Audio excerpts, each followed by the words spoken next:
بسم اللہ الرحمن الرحیم۔ مولانا محمد اسماعیل ریحان کی کتاب تاریخ امت مسلمہ کے شروع میں تاریخ امت مسلمہ کے بارے میں نظم شاعر اسلام حضرت اثر جونپوری مدث اللہ العالی کے قلم سے نظم۔ باب جوہد عزم و استقلال جب واہ ہو گیا، باب جوہد و عزم و استقلال جب واہ ہو گیا، مہرباں ایک بندہ مخلص پہ مولا ہو گیا۔ ایک مورخ پھر کمر بستہ ہوا جی جان سے، کاوشیں برسوں کی آخر رنگ لائیں شان سے۔ امت سرکار صلی اللہ علیہ وسلم امت سرکار کو انمول تحفہ دے گیا، وہ جواں ایسا ضعیفوں سے جو بازی لے گیا۔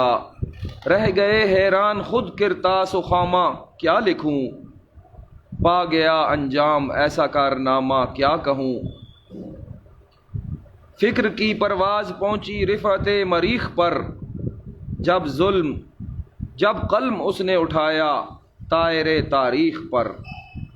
فکر کی پرواز پہنچی رفعت مریخ پر، جب قلم اس نے اٹھایا طائر تاریخ پر۔ گھار کر ہتھیار ڈالے خار قال و قیل نے، یوں بکھیرے علم کے ریحان اسماعیل نے۔ شہر یاد رفتگاں ایسا سجا کر رکھ دیا، آئینہ پیش مسلمان گویا لا کر رکھ دیا۔ عکس اپنا جس میں سارے اہل ایمان دیکھ لیں، کس طرح سے مشکلیں ہوتی ہیں آسان دیکھ لیں۔ کس طرح جھیلی مشقت سید ابرار نے، پرچم دین کیسے لہرایا میرے سرکار نے۔ کس اندھیرے میں ہوئے روشن ہدایت کے چراغ، کس طرح پہنچا کس طرح سینچا صحابہ نے لہو سے دین کا باغ۔ کس اندھیرے میں ہوئے روشن ہدایت کے چراغ، کس طرح سینچا صحابہ نے لہو سے دین کا چراغ۔ ایک طرف اوج ثریا کا نظارہ پر حلل، ایک طرف تحت الثری کا خارزار جاں غسل۔ ایک طرف ایثار تقوی اور اخوت بے مثال، دوسری جانب تعصب حرص سے مسند حب مال۔ پہلا طبقہ مستحق نعمت دنیا و دین، دوسرے طبقے کا کوئی مرکز و محور نہیں۔ اے خدا آہ اثر پر کھول دے باب اثر، جیتے جی تعبیر پائے جلد ہی خواب اثر۔ پھر سے دکھلا عہد زریں شوکت اسلام کا، پھر سے نکارہ بجے دنیا میں تیرے نام کا۔ کاوش اسماعیل ریحاں کی خدا مقبول کر، غنچۂ اخلاص کو خلد بری کا پھول کر۔ یہ اس کتاب کے مصنف مولانا محمد اسماعیل ریحان کے بارے میں اثر جونپوری رحمۃ اللہ علیہ نے یہ نظم لکھی تھی۔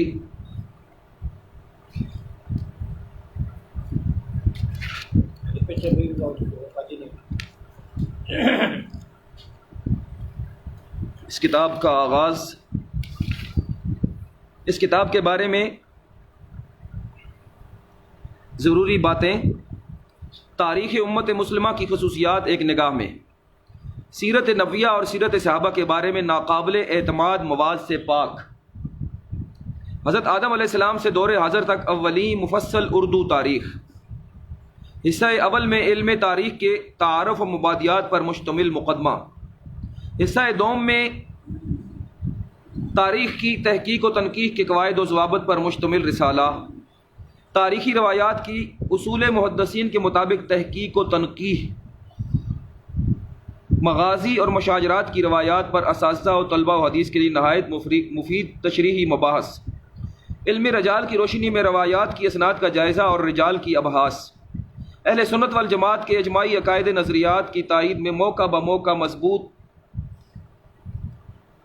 عقلی و نقلی دلائل، مختلف فرقوں کے ظہور پر تحقیق اور ان کے غلط عقائد و نظریات پر اصولی تنقید، مشکوک واقعات کا سندن و متنتاً روایتاً و درایتاً تجزیہ، دعوت اللہ اور جہاد فی سبیل اللہ کے واقعات تفصیل کے ساتھ، اسلامی تاریخ کی تمام بڑی جنگوں اور مارکوں کا مفصل تذکرہ، واقعات خصوصاً سیرت اور مغازی کی صحیح توقیت اور عیسوی تقویم سے اس کی مطابقت کی حد الوسع کوشش، اصل قدیم ترین اور مستند ماخذ سے مواد لینے کا حد الامکان اہتمام، ہر بات مکمل حوالہ جات کے ساتھ، قابل فخر مسلم خلفاء، سلاطین اور مشاہیر کے خلاف باطل فرقوں، سیکولر مورخین اور مستشرقین کے پروپیگنڈے کی مدلل تردید، تاریخ سے حاصل شدہ عبرتوں اور نصیحتوں اور اسباق کا موقع بموقع ذکر، مختلف ادوار میں علمی، اصلاحی اور قومی خدمات انجام دینے والی عظیم شخصیات کا ذکر خاص اہتمام کے ساتھ، مشکل الفاظ سے اعتراض، رواں دواں سلیس اردو عبارت، قارئین کو اپنی گرفت میں رکھنے کا دلچسپ انداز تحریر، حواشی میں علماء و طلبہ کے لیے نہایت مفید علمی ابحاث۔ یہ اس کتاب تاریخ امت مسلمہ کی خصوصیات ایک نگاہ میں۔ اور مولانا محمد اسماعیل ریحان نے اپنی اس کتاب کے بارے میں لکھتے ہیں، بسم اللہ الرحمن الرحیم، کچھ ان اوراق کے بارے میں۔ اپنی تاریخ کا مطالعہ کرنا زندہ قوموں کی نشانی ہے۔ تاریخ ہی وہ زنجیر ہے جو ہمیں اپنے ماضی سے جوڑتی ہے۔ اس وقت دنیا میں حق و باطل کی کشمکش عروج پر ہے۔ دنیا خدا پرستوں اور مادہ پرستوں کے دو بڑے گروہ میں بڑھ چکی ہے۔ مادہ پرست جو در حقیقت شیطان کے پیروکار ہیں، بندگان خدا کو اس سچی، اصلی اور سبق آموز تاریخ سے غافل کرنے کی تگ و دو میں ہیں جو اسلام کی بدولت دنیا کے سامنے آئی۔ اس کی جگہ عیش و عشرت کے جویاں بادشاہوں، زر پرست لیڈروں اور ظاہر پسند قوموں کے حالات و واقعات کو کارناموں کی شکل میں بڑھا چڑھا کر اس طرح پیش کیا جا رہا ہے کہ تاریخ اور ماضی سے دلچسپی رکھنے والے ہر شخص کی آنکھیں خیرہ ہو جاتی ہیں، اور وہ بھی اللہ، رسول، شریعت اور آخرت کو فراموش کر کے اندھا دھند دنیا پرستی اور مال گیری کے راستے پر دوڑ پڑتا ہے۔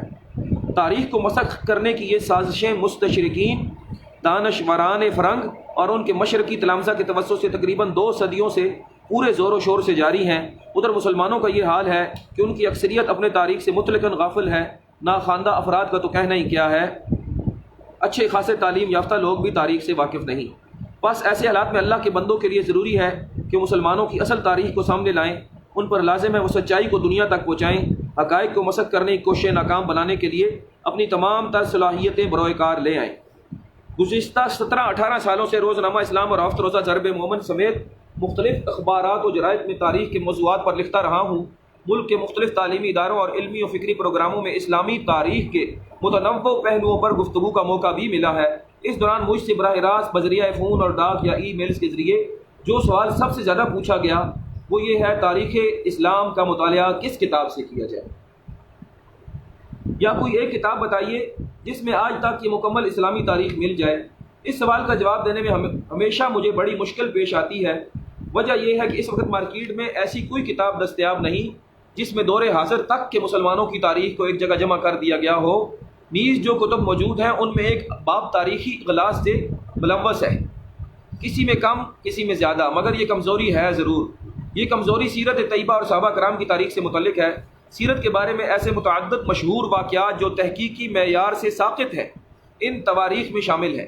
اسی طرح حضرات خلفائے راشدین، حضرت معاویہ، حضرت حسنین کریمین، عبداللہ بن زبیر رضی اللہ عنہ کے حالات کو بھی بعض ضعیف و مشکوک روایات میں بہت بگاڑ بیان کیا گیا ہے۔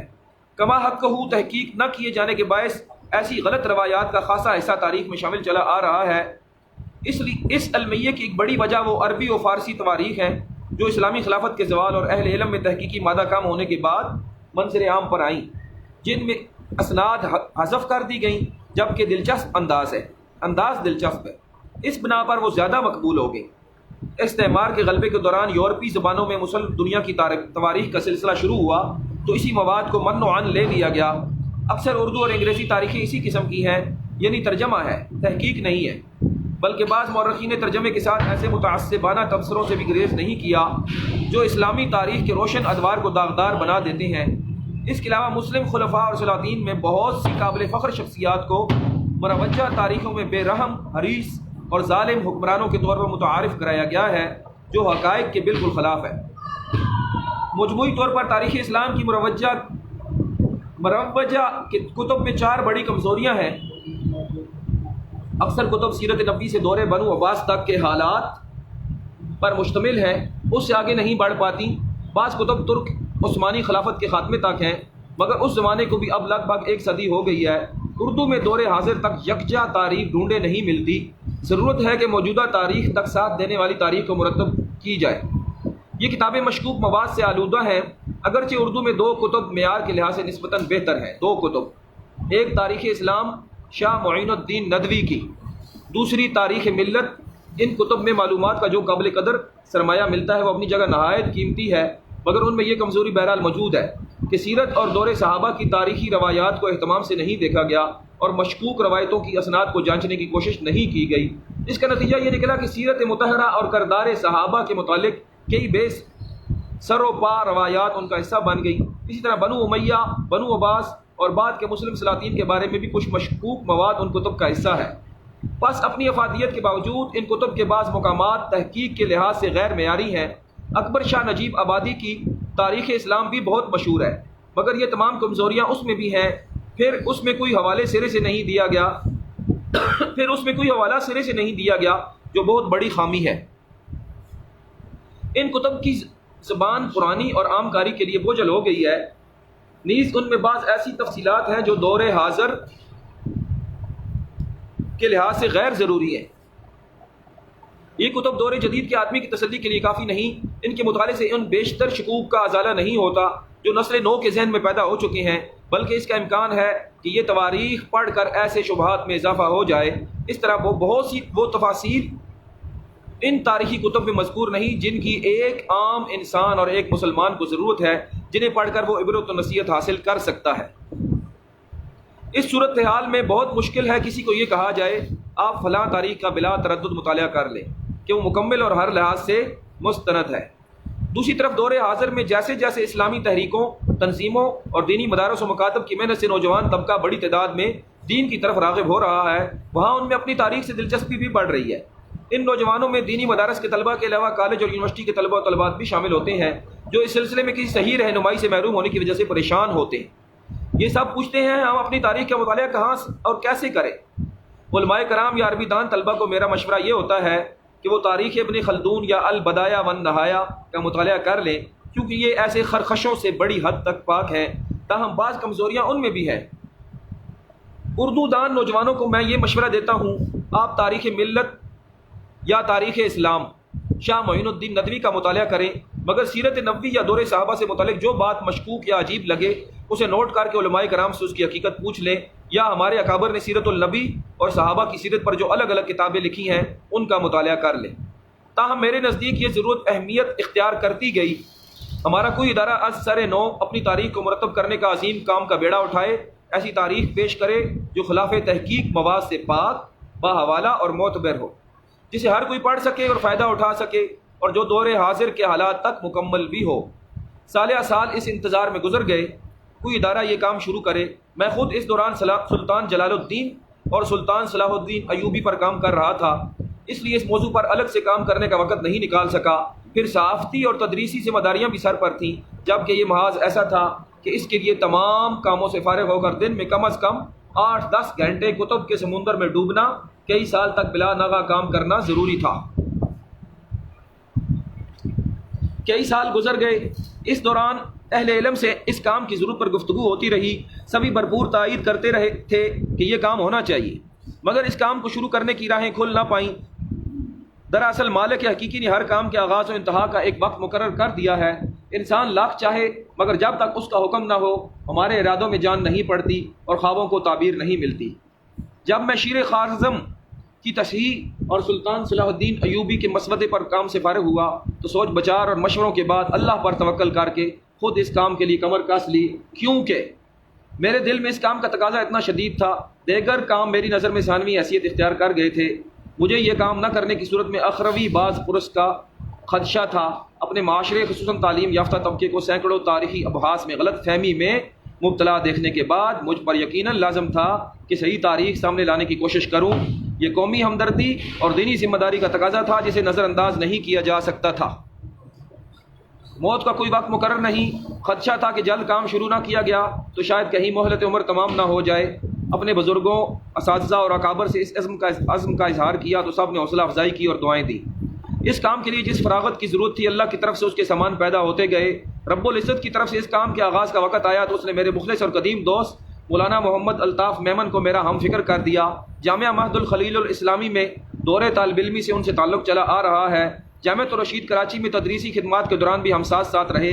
اس تعلق کو جو 20 برس سے زیادہ پرانا ہے، اللہ نے اس اہم دینی خدمت کے آغاز کا ذریعہ بنا لیا۔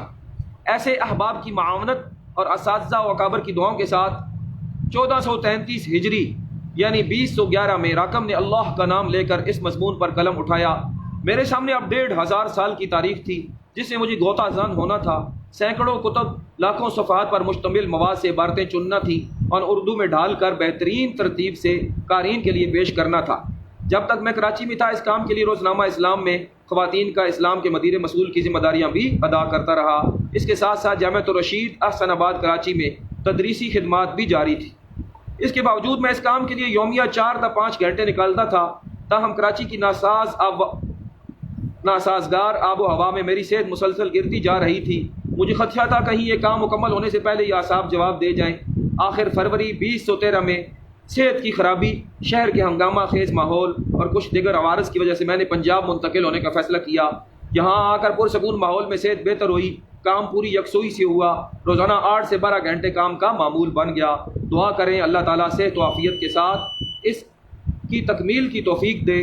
بعض اہل علم کے مشورے سے اس کاوش کو تاریخ امت مسلمہ کا نام دیا گیا ہے۔ بلا شبہ یہ امت مسلمہ کی تاریخ ہے۔ آج تک تاریخ اسلام کے نام پر جو بھی مواد پیش کیا گیا ہے وہ اصل میں اسلام کی نہیں، مسلمانوں کی تاریخ ہے، مذہب کی نہیں، مذہب کے پیروکاروں کی تاریخ ہے۔ بہتر تھا تاریخ اسلام کو تاریخ مسلمین کہا جاتا تاکہ کسی کو بعض مسلمانوں کے غلط کردار سے اسلام کے بارے میں کوئی غلط رائے پیدا ہونے کا خدشہ نہ رہے۔